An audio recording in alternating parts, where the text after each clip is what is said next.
জানি আপনি আমাকে কোনোদিন ক্ষমা করতে পারবেন না। আমার কারণে আপনাকে এরকম একটা সিচুয়েশন ফেস করতে হচ্ছে। আমি এটাও জানি যে আপনি কোনোদিন আমাকে ওয়াইফ হিসেবে মেনে নিতে পারবেন না। না বলাটাই তো স্বাভাবিক। আপনার জায়গায় অন্য কেউ হলে হয়তো একই জিনিস হতো। আমি আপনার কাছে কখনো ওয়াইফের মতো আবদার করবো না।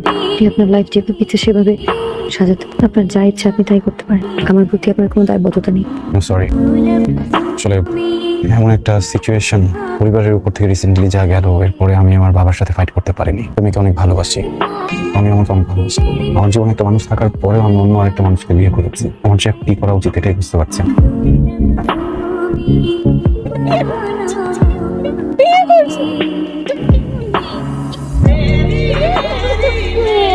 আমাকে ইচ্ছে করেছি সে তেমন ছিল, আমাদের কিছু বলার ছিল না।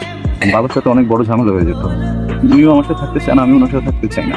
পুরো বিষয়টা একটা কম্প্রোমাইজ। এই সম্পর্ক টিকবে না, কিছুই হবে না। তুমি আমি থেকে যাবো। তুমি যদি একজন গার্লফ্রেন্ড নিয়ে আমি তোমাকে দেখতাম, আমি মাফ করে দিতাম, আমি মেনে নিতাম। এটা আমি কিভাবে মানবো? তুমি বিয়ে করছো, আমার কথা একবার চিন্তা করলে না। বুঝতেছি আমি ভুল করছি। আমার সাথে যেটা হয়েছে এটা অনেক খারাপ হয়েছে। আমি না জাস্ট একটা জিনিস জানি, আমি তোমাকে অনেক ভালোবাসি। এই ওয়ান থেকে ভালোবাসি, ফেক করি নাই, বুঝছো? বিয়ে একটা মানুষ কিভাবে মেনে নেয় আমাকে বলো। তুমি যদি চলে যাবো না, বাবা মা যেন কেমন হয়ে গেল। এই সময় আমি ওনাদেরকে কষ্ট দিতে পারি না, এই জন্য চিন্তা করো নাই, আমার একটু আমার কথা মনে পড়ে নাই। আমার কি হবে? ওয়েট করবো এই সম্পর্ক শেষ হওয়ার জন্য। আমার যদি সারা জীবন ওয়েট করতে হবে, আমি সারা জীবন ওয়েট করবো। যেই দিন আমি ওকে ছাড়তে পারবো ওই দিন আমি তোমার কাছে চলে আসবো। আমি কথা দিচ্ছি, ওইখানে কখনো কোনো অ্যাটাচমেন্ট হবে না। আদৌ এটা শেষ হবে? এর কি কোনো নিশ্চয়তা আছে? তুমি বুঝতেছি ভুল, আমার তো আসলে ওয়েট করবো। তুমি যদি না চাও ওকে, তোমাকে কিছু বলবো না। আমি তো বলতেছি কিন্তু থাকবেন। আমি সুযোগ পেলে ডিভোর্স দিই। ওয়েট করতে হবে তোমার জন্য, আমি আমার এন্টার লাইফ ওয়েট করবো। যেদিন থেকে সুযোগ পাবো আমি ওই দিন তোমাকে বিয়ে করবো। আমার না কোনো প্রেশার নেই, বুঝছো? তুমি যদি না থাকতে চাও ওকে, আমি ভুল করছি। তুমি যদি আমার জন্য ওয়েট না করতে চাও তাহলে তাহলে যাও, সমস্যা নেই। নিশ্চয় বাবা মা আপনার জন্য অপেক্ষা করতে করতে ঘুমিয়ে পড়েছে। আপনাকে অনেকবার ফোন করেছিল কিন্তু আপনাকে ফোনে পাওয়া যাচ্ছিল না। আমি আপনার জন্য ডিনার রেডি করে আর আমিও খাইনি।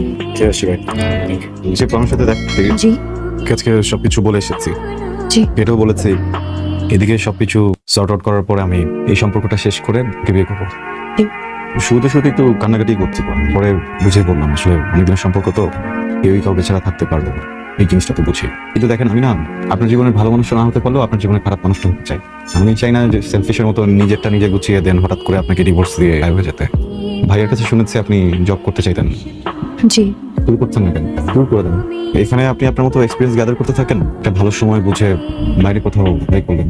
আমারও তো অনেক পরিচিত আছে বাইরে, তো আমি রেফারেন্সটা দিতে পারবো, হয়তো হয়েও যাবে। দেন ওদিকে সব ব্যবস্থা করে দিবেন। আপনি ওখানে সেট হয়ে গেলে তখন আমরা মিউচুয়ালি ডিভোর্সটাও কমপ্লিট করলাম। জি আমিও ভাবছিলাম আমার কিছু একটা করা উচিত। ঠিক আছে আমি করবো। একটু কথা বলি, এসির টেম্পারেচারটাকে একটু বাড়িয়ে দেওয়া যায়? আপনাকে একটা কথা বলবো, আমি শুরু করে দিন। না না কোনো সমস্যা নেই, আমি এখানে ঘুমাবো। সমস্যা নেই, আপনি এখানে ঘুমান, আমি বাইরে একটা কথা বলি, জি এইভাবে বাইরে গিয়ে ঘুমালে বিষয়টা ভালো দেখায় না। বাবা শুধু শুধু সেলিব্রেট করবে, তাই আপনি এখানেই ঘুমিয়ে যান। আপনাকে একটা কথা বলি, জি আপনার থেকে আমি ভালো চিনি, আমাকে ডিল করতে পারুন। Thank you, good night. আসসালামু আলাইকুম বাবা। রুমের এসি কাজ করছে না, ড্রয়িং রুমে গিয়ে এসিটা ছেড়ে সবাই ঘুমিয়ে পড়বি। আমি যখন সকালবেলা এসে জিজ্ঞেস করবো কেন শুয়েছিস কেন, তুই বলবি এসে গিয়েছিল, শুয়ে পড়েছি। সরি, বুঝলাম না বাবা। বাবাকে ডিল করে আসলেন? জি তাহলে চুপচাপ ঘুমিয়ে পড়ুন। Thank you. ওকে সরি, আমার মনে হয় আজকে রাতে আমাদের দুজনকে নিচে ঘুমাতে হবে। সমস্যা নেই, আমি ম্যানেজ করছি। দেখুন আপনাকে একটা কথা বলি, যদি কিছু মনে না করেন। বিছানাটা যে ভেঙেছে এটা আমি কালকে কোনো এক ফাঁকে ফিক্স করে ফেলবো, আমাকে বলার দরকার নেই, ওনারা ভুল বুঝবেন। Good night.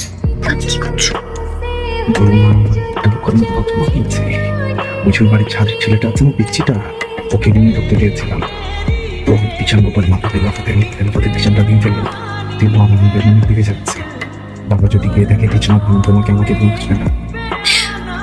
সেদিন তো তুমি এসব কথা বলবো তো।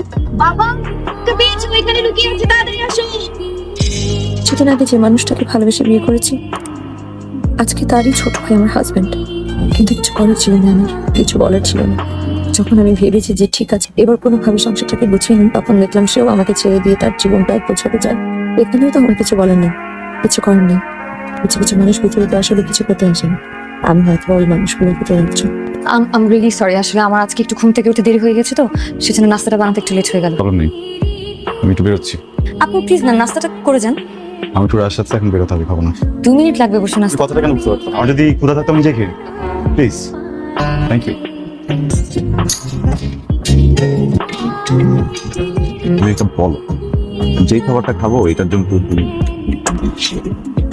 সরি, তুমি সবের জন্য ম্যাম বুঝি নাই এটা নাস্তা ছিল। তবে আমার না ওই পোলাও, গরুর মাংস এগুলো পছন্দ না। যদি একটা খাবারই খুবই পছন্দ সেটা হচ্ছে চা পরোটা। আপনি কিভাবে জানেন? আমার ভাই আমাকে সবসময় বলতো আপনার চা পরোটা খুব পছন্দ। আপনি যখন দেশের বাইরে চলে যান আপনার ভাই আপনাকে খুব মিস করতো, আর মাঝে মাঝে আমাকে বলতো চা পরোটা বানিয়ে দেওয়ার কথা। আমি যখন বানিয়ে দিতাম তখন সে খুব মজা করে খেত। ও তো প্রচুর মিষ্টি খেত, চা ভর্তি শুধু চিনি থাকতো। তো আমার চা তো আপনি চিনি দেন। সেও চায় কখনো চিনি পেত না। একটা কথা কি জানেন, পৃথিবীতে সমস্ত টুইনরা হয়তো দেখতে একরকম হয়, কিন্তু তাদের স্বভাব চরিত্র একদমই আলাদা থাকে। আপনার ভাই যখন যখন আপনাকে মিস করতো আপনার অপছন্দের সব জিনিসগুলো। জয়ী, আপনার জন্য সবকিছু অনেক কঠিন হয়ে যাচ্ছে, তাই না? কেন? আমাকে দেখলে ওর কথা মনে পড়ে। আচ্ছা, আমার একটু উঠতে হবে, দেরি হয়ে গেছে। Thank you. বৌমা আসো নাস্তা বানাই। মা আমি তো সকালবেলায় নাস্তা বানিয়ে ফেলেছি। বোকা মেয়ের কাণ্ড, তোমাকে না আমি বলছি যা করার মামি একসাথে করবো। সমস্যা নেই। আচ্ছা ঠিক আছে। তুমি আর ওই মেয়েটা একই সাথে থাকো? কোন মেয়েটা? তোমার এক্স ভাবি, প্রেজেন্ট ওয়াইফ? না, একসাথে থাকি না। তো বলবা না, একদম মিথ্যা বলবা না। একসাথে থাকি না, এক রুমে থাকি। ডোন্ট টেল মি যে তোমরা এক বিছানায় থাকো। এক বিছানায় থাকি না, তো আমাদের আসলে এক রুমে থাকার প্ল্যান ছিল। আমি রাতে রুম থেকে বের হলে বাবা অনেক কোয়েশ্চেন করে বসে, কিছু করার থাকে না। ও নিশ্চয়ই নিচে থাকে, তো নিচে থাকারই কথা, ও নিচে থাকে না? দেখ, আচ্ছা আমি বুঝতেছি না ও চলে যাচ্ছে না কেন বাপের বাড়িতে? তুমি কয়েকদিনের জন্য আসছো বাংলাদেশে, তুমি তো চলে যাবা। এই কয়েকদিন ও বাপের বাড়িতে থাক, মেয়েটা এরকম স্টুপিড কেন? আমি বুঝলাম না, ওর চরিত্রের সমস্যা আছে। না হলে ও ওর হাজবেন্ড মারা যাওয়ার পর হাজবেন্ডের ভাইকে বিয়ে করতে পারে না। প্লিজ এইভাবে কথা বলুন। তেমন যে বিয়েটা করিনি, সিচুয়েশনটা বোঝো। আমার টুইন ব্রাদার মারা গেছে, ফ্যামিলি সিচুয়েশন বুঝতেছো তুমি? আমার বাবা তো খুব শখ করে বিয়েটা দেন, আমি আমার বাবাকে না করতে পারিনি। উনি কিভাবে আমার বাবাকে না করতে বলো? তুমি আমার ফ্যামিলি মেম্বারকে নিয়ে বাজে কথা বলতেছো। খুব গায়ে লেগে যাচ্ছে না? কয়েকদিনের মধ্যেই তোমার মনে জায়গা করে নিছে। তুমি আমার সিচুয়েশনটা বোঝো। একটা রিলেশনশিপে যতটুকু অনেস্টি দরকার আমি ঠিক ততটুকু অনেস্ট আছি। আমি বুঝতেছি তোমার সিচুয়েশনটা, আমার সিচুয়েশনটা একটু বোঝার চেষ্টা করো। আমি তো ইচ্ছা করে বিয়েটা করি নাই, বাট আমাদের একসাথে এখন থাকতে হচ্ছে, একই রুমে একই বাসার ছাদের নিচে থাকতে হচ্ছে, এখানে কিছু করার নাই।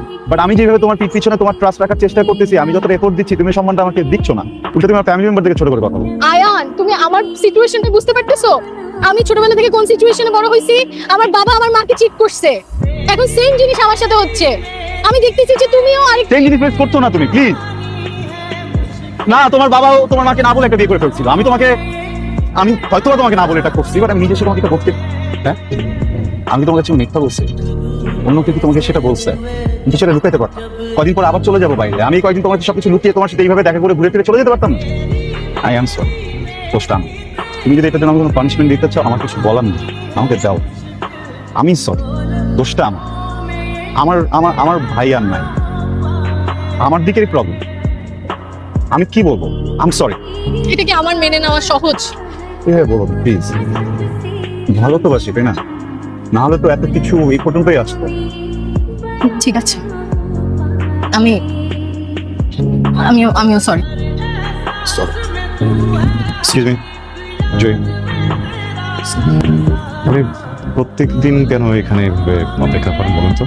হ্যাঁ, আপনার মতো খেয়ে দিয়ে শুয়ে পড়লেই তো হয়, তাই না? আপনি এখানে থাকেন, এটাও তো আসলে বাসার কেউ দেখলে এখানে জীবনের তো কোনো মানে হয় না। হয় হবে না তো কি করবে?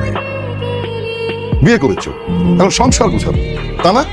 কি শুরু করেছো তুমি? এই তোমার কি হচ্ছে?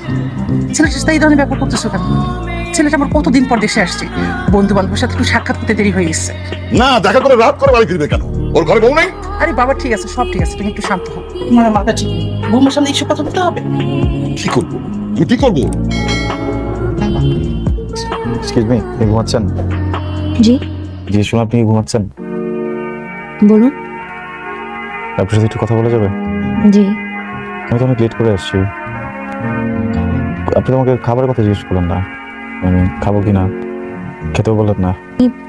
লেট করে আসছেন তো ভাবলাম আপনি খেয়ে আসছেন, সেজন্যই তো জিজ্ঞেস করিনি। এটা কোনো কথা? একটা মানুষ তো 2 দিন বাইরে খেতেই পারে, এর মানে তো এই না যে সে এভরিডে বাইরে খাবে, তাই না? আমি তার উল্টা ভাবলাম যে আমি বাসে এসে খাবো। মানে আপনি লেট করে আসছেন তো, এই জন্য আমরা 3 জন আপনাকে রেখে খেয়ে ফেলেছি। ঠিক আছে, গুড নাইট। আমি কিছু করে দিই?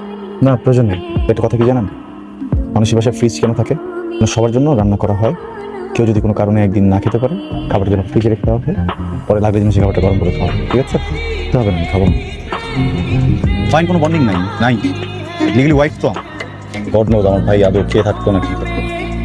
আপনার ভাই বাসায় যেটা রান্না করা থাকতো সেই খাবারটাই। আপনার ভাই এত রাত করে বাসায় বাসায় আসার আগে সে আমাকে সবসময় বলে দিত সে কি খেতেছে। সরি, বসেন না প্লিজ।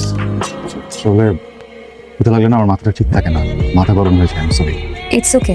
আসলে মাঝে মাঝে আমারও মাথা ঠিক থাকে না, উল্টো পাল্টা হয়ে যায়, এটা কোনো ব্যাপার না। আপনি আজকে বাইরে থেকে খেয়ে আসেননি? খাবো কি বল, এমন ঝগড়া লাগছে সঙ্গে ঝগড়া হচ্ছে শ্রমের সাথে? না, মুখে করে রাখছেন আপনার মুখে অনেকবার শুনছি। বাজে কথা। আমাকে নিয়ে বাজে কথা বলে এই জন্য আপনি ঝগড়া করেছেন? আর আপনি নিয়ে কেন বাজে কথা বলবেন? না, আপনি খারাপ লেগেছে? খারাপ খারাপ খারাপ লাগবে না, মানে তো সব ফ্যামিলিরই মেম্বার, মা হোক বাবা হোক বা আপনি হোক, যে হোক ফ্যামিলির, তখন কেউ কোনো বাজে কথা বললে তো আমার খারাপ লাগবে।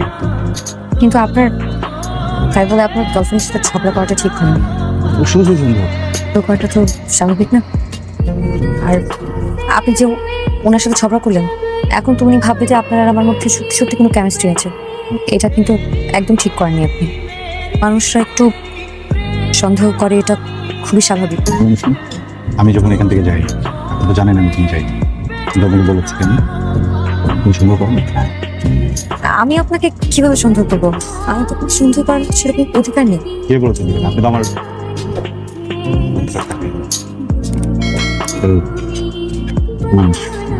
Thank you. বেস্ট ডিনার এবার। তারপর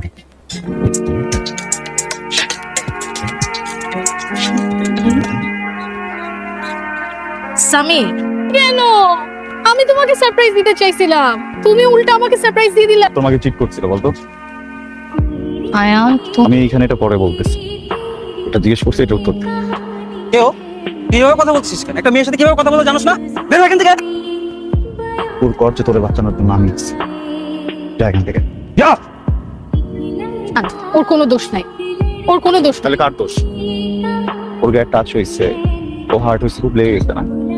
আমি যে হার্ট হয়েছে এটা লাগেনি, এটা লাগতেছে না? দোষটা কার তাহলে?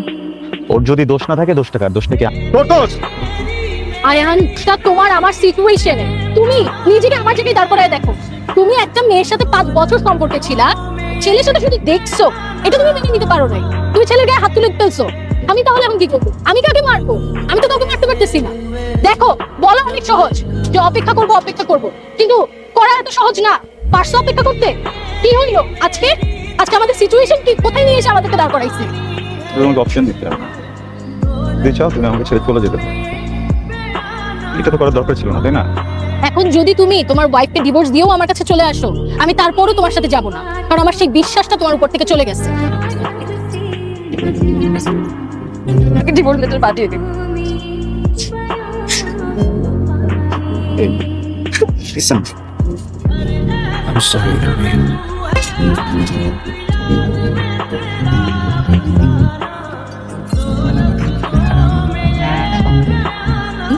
আছি কেন? খাবেন না? আমি খাবো না, আপনার কেন? আচ্ছা, ডিভোর্স আছে তো থাকবো না, তাই আমি আসলে খুব সরি। এই পুরোটা সময় হাজবেন্ড হিসেবে যেভাবে থাকা উচিত ছিল সেইভাবে থাকতে পারিনি। আসলে এত অল্প সময়ে ব্যাপারটা মেনে নেওয়া আমার জন্য খুব কঠিন ছিল। দেশে আসতে না আসতেই বিয়ে, তারপর প্রমের বিষয়টা, সবকিছু মিলিয়ে আমি একটু পেঁচিয়ে ফেলেছিলাম। হয়তোবা প্রমের সাথে বিচ্ছেদের দিন আমি একটু খারাপ ফিল করছিলাম, কারণ এই সম্পর্কটা আমার আর আপনারই ছিল। ওই দিন রাতে যা কিছু হয়েছিল এই পুরোটা এই জন্য হয়নি যে আমি ড্রাঙ্ক ছিলাম। আপনি আমার ওয়াইফ, আমি আপনার হাজব্যান্ড। আসলে একটা অধিকারের জায়গা আছে, কিন্তু এরপর কি বলবো না বলবো বুঝে উঠতে পারছিলাম না। ভেবেছিলাম হয়তো আপনি কিছু বলবেন, আপনিও কিছু বলেননি, আর আমিও কিছু ফেস করতে পারছিলাম না।